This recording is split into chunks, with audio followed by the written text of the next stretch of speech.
I was saying y'all, your boy Rico from RicoScores, and the Washington Commanders have officially fired head coach Ron Rivera after 4, you can definitely say, very disappointing seasons. But you know, I'm Rico of RicoScores, so we're not just gonna announce that Ron Rivera has been fired. We gotta do a deeper dive than that. We gotta talk about some of the good, because not all of it was bad, but we also gotta talk about the bad, because we all know for sure it wasn't all good, man. So we gotta talk about all of that. We're gonna dive into what everything that just went down as far as player evaluation, development, skipping on top free agents for bargain bin shopping, but also we got to talk about the fact that Ron Rivera went through a lot here, man. I would definitely credit most of the blame to Ron Rivera more than anybody else, but at the same time we got to acknowledge that there are a lot of people leaving. We're not just firing Ron Rivera, we're firing a lot of people. We're getting rid of a lot of people, including some players, front office people, coaches, all of that. So it wasn't like Ron Rivera just had the best situation around him, but at the end of the day, you also got to give him credit for the situation that was around him, because he was the guy that was making decisions on who we were hiring, things like that. So we got to dive into all of that and more. But before we do, make sure you stiff arm that like button, stiff arm the subscription button, and stiff arm the bell next to that subscription button so you get notification each and every time I release an informative and opinionated video just like this one. Make sure you stay tuned for all of the content that I got coming up, because we have a lot on the way, man. I'm super excited. Y'all don't understand how many videos I got going on. I'm already working on these new hires that we just made. Those are some crazy hires. That video will be coming out soon after this one. I'm recording this one, getting this one out, and then we're jumping right to that one. So stay tuned to that one to get a full dive into what's going on with the Commanders right now, because things are heating up. We're kicking off the offseason with some of the biggest, most notable things going on right now. I can't wait to be able to report on all of this stuff, do all of the research, and bring all of the information back to y'all, and to get y'all's opinions. Not only give mine, but I want to get y'all opinions back in the comment sections for all of these videos as well. But let's go ahead and one step at a time. Let's go ahead and focus on this video right here. Let's get it.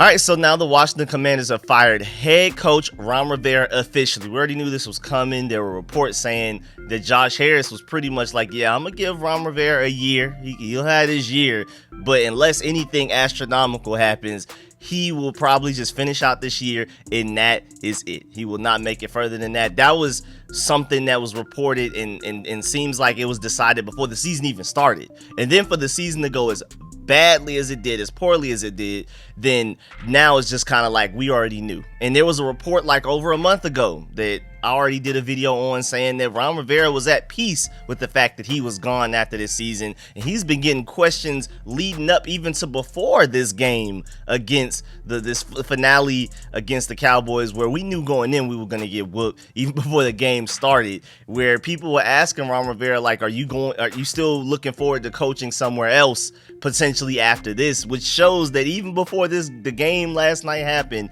everybody knew Ron Rivera was going to be gone. It was just a matter of when it was going to be announced, and that's it. He met with the team this morning, and they went ahead and just went along with it. And so shouts out to them for doing it in a respectable way too, because I knew it was going to be fairly immediate. But then when I saw the Falcons fire their head coach last night, I was like, okay, I know Ron Rivera is going to be immediate, but I didn't expect it to really be as immediate as what they did with the Falcons, man. What they did with them firing Arthur Smith so quickly, man. And hey, man, I'm not gonna lie, I'm surprised that I haven't heard people shooting in the air when I saw that notification. People around here shooting the air for less. I'm really surprised Falcons fans aren't completely tearing Atlanta up right now. But either way, after they fired their coach, I was like, I know Ron Rivera soon, but you know, I was a little like, man, I'm surprised it hasn't happened yet. But when you think about it, again, like I said just a couple of minutes ago, I respect the fact that they were very respectable with this, because I know a lot of y'all may not know, yesterday was Ron Rivera's birthday.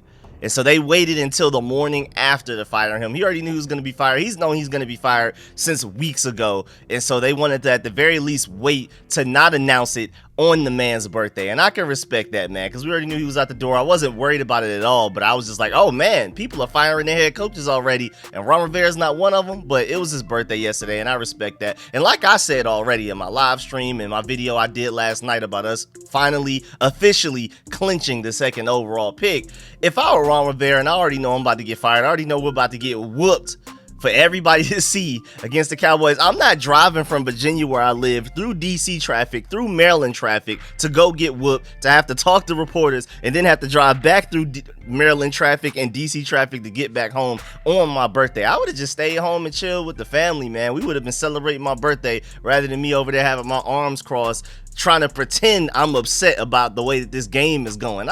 We all knew we was getting whooped before that game even happened. Ron Rivera was basically over there acting on the sideline like as if, oh man, I can't believe we're losing this game. I tried my best. If I were him, I wouldn't even pulled up, to be honest with you. Y'all could have texted me that I'm fired. We already know. Y'all could just go ahead and announce it. But apparently he met with everybody this morning for them to officially decide on what's going on, but it was already decided before then, so I don't even know why Ron Rivera also had to set an early alarm this morning to go talk to Josh Harris about getting fired. I guess they wanted to fire him in person, which is, I guess, the right way to do it. But again, if I'm Ron Rivera, I wouldn't even have moved I wouldn't have left my house the past couple of weeks, I ain't gonna lie. But the official statement from Josh Harris, the managing partner of the Washington Commanders and the majority owner of the Washington Commanders, because it's a big split. It's not like Josh Harris is like the sole owner or even like owns the majority of the Commanders. He just owns a bigger piece than everybody else. That's it. I feel like a lot of people forget that. But he is pretty much running the show. Today, we made the decision to part ways with Ron Rivera. I want to thank Ron and his wife, Stephanie, for all they did for the Commanders and the DMV community, especially during the ownership transition. Ron helped navigate this organization through some challenging times. He is a good man, thoughtful leader who has positively contributed to this organization and the NFL. I wish the Rivera family nothing but the best moving forward. And then there's a lot more talking about, like, as we move farther ahead and what our ultimate goals are and stuff like that. But I just wanted to give y'all what Josh Harris said himself about Ron Rivera. And of course, it's going to be something classy. It's going to be something professional. And I respect that, man. I really do. But hey, man, this coach-centric model has to go. It is a prehistoric way to structure your organization in sports at this point in the game, man. Bill Belichick isn't even working out right now. The Patriots fans are tired of him, and he's tired of them back. This coach-centric model is not working for, I don't believe, anybody right now, and it definitely didn't work for Ron Rivera.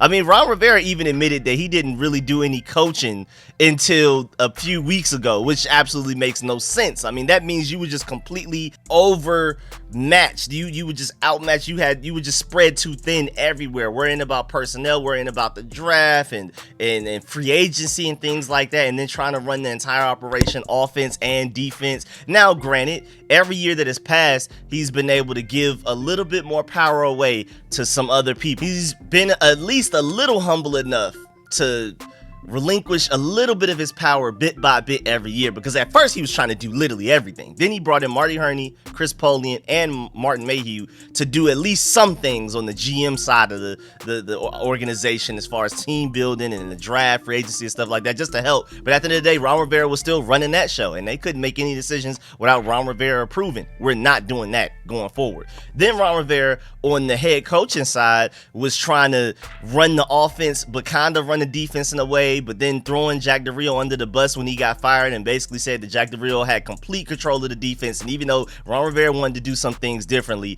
Jack Del Rio was running it. So blame Jack Del Rio type of situation. And then when it comes to the offensive side of the ball, Ron Rivera has been overseeing that, making a lot of decisions, especially as far as like who we draft and who we bring in free agency. But then Eric Bieniemy came in. He was the assistant head coach. Ron Rivera gave him some of that power, and he basically said that this is the first time that the offensive coordinator is completely running the offense. And then on top of that, Eric Bieniemy even ran practices and ran the meetings.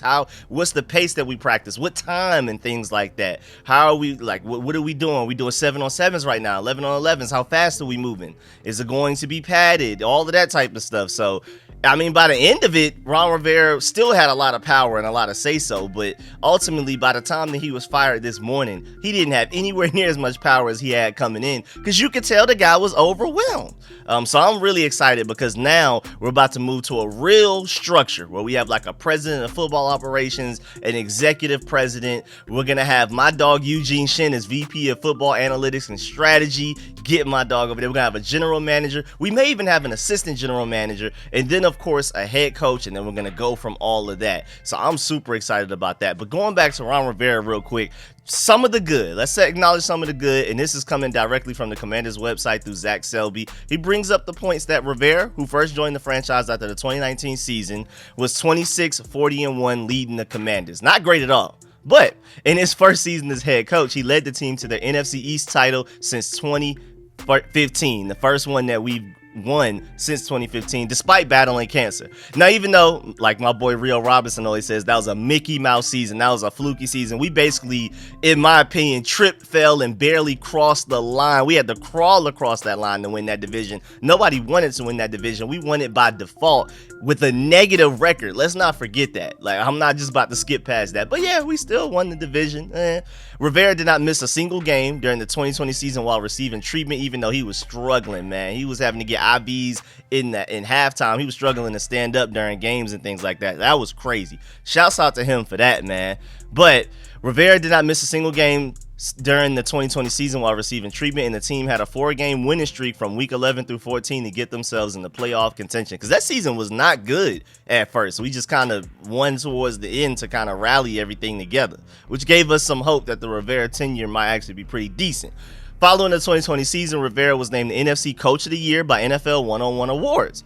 Though the Commanders only made the postseason one time during Rivera's tenure, he guided them to a handful of impressive wins. Got to give him a little credit for that. 2020, they upset the undefeated Pittsburgh Steelers on the road, which jump-started their push for the division title. The following year, they came out of the bye week to take down Tom Brady and the 2020 Super Bowl champion Tampa Bay Buccaneers, which started another 4-game winning streak. We just always seem to do that. This was like last year was kind of the start of like no more Rivera magic at the end of the season. We had like a little bit, but it wasn't enough. We folded against the Browns, and he had the whole situation where he said after the game, all of us knew, but somehow the head coach of the team didn't know that we could actually be eliminated from the playoffs with that loss. Crazy.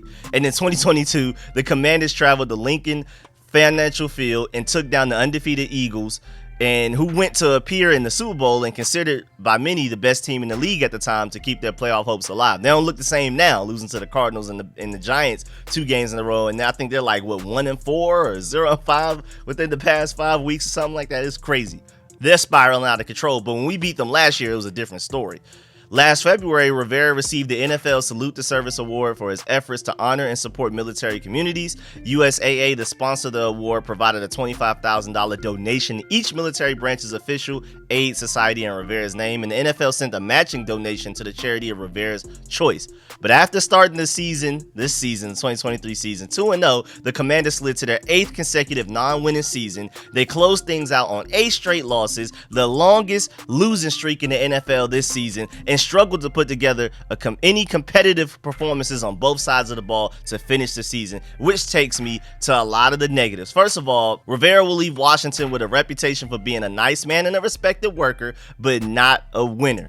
Known as a defensive-minded head coach, Washington's defenses swung like a pendulum during his first 4 seasons. In 2020 and 2022, the Washington defense ranked top 10 in the NFL's most important statistical categories. But in the odd years, it seems the even years were great, but the odd years, which is like, I guess you could have predicted everything would just fall apart now, 2021 to 2023, the defense cratered, finishing this season ranked dead last in points allowed and yards allowed, and Jack Del Rio certainly deserves much of the blame, who hired and stuck with the former defensive coordinator through this whole mess. Hey man, Rivera, again, everything falls back into your lap, no matter who else you can even possibly blame, because anybody that was here that had an effect on this team was through you. You signed off on everything. I remember that draft video where Martin Mayhew wanted to draft somebody, and he literally was like, yeah, I like this guy, we're gonna get him, let's do it, but I gotta check with Rivera first. Rivera, how do you feel about it? Do you want to sign off on this? Because I know I can't. I know I'm a GM, but for some reason I don't have that much power, so I gotta wait for my head coach to let me know that we're gonna draft somebody, which is just crazy. He didn't say all of that, of course, but I'm just putting it in perspective. But perhaps worse than Rivera's win-loss record in Washington were the draft choices and free agency signings. I mean, if you're just looking at this draft right now, this 2023 draft, Emmanuel Forbes not working out. My boy Quan Martin is starting to ball out now, but then he got hurt at some point in that game yesterday against the Cowboys, which sucks. But then you have Ricky Strongberg, who's been on IR, and yeah, he was starting to learn, but I'm not confident in him being our starting center next year. And when you draft somebody in the third round, you kind of expect them to be starting at whatever position you draft them to be the first year. I'm still worried about him being our starter next year. I think we still need to go get like a Cedric Van Pran in the draft, or bring over at least a free agent that we know can start until Ricky Strongberg is ready, something. And then in the fourth round, you draft Braden Daniels, who's so bad that we already admitted he's a project and he's unplayable in the first year. Why do you take somebody like that in the fourth round? Fifth round, KJ Henry has a lot of potential, but then you don't even play him. You play Chase Young and Montez Sweat, you trade him away, and then you let Casey Toohill and J. Smith-Williams skip over him in the depth chart. And even after the season is completely over and we know we have no chance of making the playoffs, we were basically playing for nothing, KJ Henry is still not receiving starting level snaps. Andre Jones, looked pretty good. Off-season, looked like an off-season warrior. He was the hype man. He was like the Dax Milne of the off-season from a couple of years ago. Or you remember Trey Quinn, or even the corner from, I think it was Jackson State or something. Where was he from? I can't remember his name right now, but the People's Champ. That's Andre Jones. Kind of felt like a baby version of that. But it just ultimately didn't matter. And then Chris Rodriguez in the sixth round, I mean, he was straight at times. He looked like he was starting to learn, and then he got hurt. I mean, you could argue no draft pick really contributed this year, because even Quan Martin, as good as he's been recently, you didn't have the foresight to play him sooner. Yeah, he was struggling in the beginning, but how do you expect a rookie to get better if they're not playing? So Quan Martin should have been as good as we saw him these past couple of weeks. He should have been that good sooner, but you just refused to play him. It's just absolutely amazing to me. So the mismanagement of the roster, drafting, I mean, we could talk. Fadarian Mathis is a second round pick from last year, and that man had 2 tackles this season. I know he missed a few games, but he played at least half a season, and to have 2 tackles as a second round pick defensive tackle is ridiculous. I mean, we could talk about so many mishaps, but those are just some of the highlights, and Rivera is to blame for a lot of them. I mean, the fact that they came in saying that there was a video that came out before the draft even happened that we were taking Emmanuel Forbes in the first round no matter what happened, and then Christian Gonzalez fell to us, Deontay Banks was there, and we still decided to go with Emmanuel Forbes. And even though I like Emmanuel Forbes, I believe in his talent and think that another defensive coordinator that switches to a more zone heavy scheme could probably get some greatness out of him, it's still crazy that we took Emmanuel Forbes over Christian Gonzalez. It's still wow. Now moving on, continuing with the article from NBC Washington, just about every move made by Rivera and crew ended up somewhere in between disappointment and failure. There was some hits. Second-year running back Brian Robinson looks like a real piece. Yeah. Third-year guard Samuel Cosmi has a real prospect at making the Pro Bowl. And again, I'm working on a video right now to basically make the case that Samuel Cosmi may be the best player on this team. But by and large, this era of Washington football will be marked by a draft philosophy that is skewed conventional wisdom and resulted in mistakes. I mean, the fact that we were so stressed that Terry McLaurin going into that game last night only needed 58 yards to reach 1,000 yards receiving, and we got to like a minute left in the game, and he still had 13 yards to go. He had his jersey number to go for a long time in that game. He only needed 17 yards for it felt like an entire half of football, like 2 quarters. And then we finally got it where we had to basically throw him like a weird tunnel screen. Like I said too, I said it earlier in the live stream. I was like, man, at a certain point, just give him a tunnel screen. Just design a screen pass where everybody's literally blocking for him and let him work for those yards. And he did that. He had to literally carry like 3 guys on his back to get the yards he needed to reach 1,000 yards. And thank you for doing that. But why was it that hard to get your number 1 receiver the ball like that? I think Justin Jefferson still had 1,000 yards this season, and he missed 7 games. So, I mean, with the whole logic, and this was something that we were getting mad at Scott Turner for. We were hoping that Eric Bieniemy would fix this, but we had the same exact problems with him. It seems like every other team, even though going into each game, the defensive coordinator, the entire defense, everybody knows The Lions are trying to get the ball to Amon-Ra St. Brown. The Vikings are trying to get the ball to Justin Jefferson. The Bengals are trying to get the ball to Jamar Chase, all of these guys, all of these elite players. The Cowboys are trying to get the ball to CeeDee Lamb. Everybody knows that, and they still find a way to do it. But when it comes to the Washington Commanders, the burgundy and gold, Terry McLaurin, he's being double teamed, so we need to focus on targeting these other guys. I've never understood why Terry McLaurin has struggled to find consistent success for us. I think quarterback will help a lot, but I also think better offensive coordinator will help much more, and a better offensive line as well. But that's just ridiculous. Particularly damning to Rivera's time as football boss is that going into this offseason, Washington's best players are guys who were already here when arrived in 2020. Star wide receiver Terry McLaurin was drafted in 2019, defensive lineman Deron Payne in 2018, and then that list unfortunately goes on and on, including Jonathan Allen. And that's definitely like a big indictment on Ron Rivera. The best players on the team, really outside of Samuel Cosmi, were all here before Rivera got here. You had 4 years to draft a better team and you never did. And also, to finish it, Ron Rivera has now officially finished below 500 for his career. Remember, before that Cowboys game last night, somebody brought it to his attention that he is perfectly 500 for his NFL career. Again, I called him Mr. Mid, and again, I don't want to keep getting on Ron Rivera, especially kicking on him while he's getting fired. But like, I keep joking about the fact that the first NFL season where you play 17 games in a season, in an 18-week season, he still found a way with an odd number of games to go 500, 8-1. I was like, nah, this guy is professionally average. Like, he has to be doing this on purpose. It has to be deliberate at this point. And then he found out going into that Cowboys game that overall through his NFL head coaching career between the Panthers and us, he was officially 500, just straight mid. And then that Cowboys loss that I still don't know why he even showed up. Now he's below 500 by one game, which is just wild. That's crazy. Just wanted to also throw that stat out there. And just to also let you know before I get up out of here, just to warn you, Bill Belichick will not be an option for head coach. There's already been reports about that type of stuff. And again, we're not going to a coach-centric model where a head coach has that much power. Bill Belichick wouldn't even want to come here with the way that we're going to structure this organization. So don't even worry about Bill Belichick. But I am working on videos. I'm going to do a top head coaching candidates and why video. All of the type guys that I want, I'm going to at least try to gather like 10 names. That's why I haven't done the video yet. I have like 6 really strong names that I'm excited about, but I want it to be a little bit more in depth than that. And then of course I'm gonna decide like which, at least 3 of my top 3 favorites. But I want to at least list 10 potential candidates, and Bill Belichick will not be one of them, just to let you know, to give you that heads up. But yeah, man, that's the end of this video. Please stiff arm that like button, stiff arm the subscription button, and stiff arm the bell next to that subscription button so you get notification each and every time I release an informative and opinionated video just like this one, man. I really appreciate y'all. Again, stay tuned for all of the videos that I'm coming out with, because it's time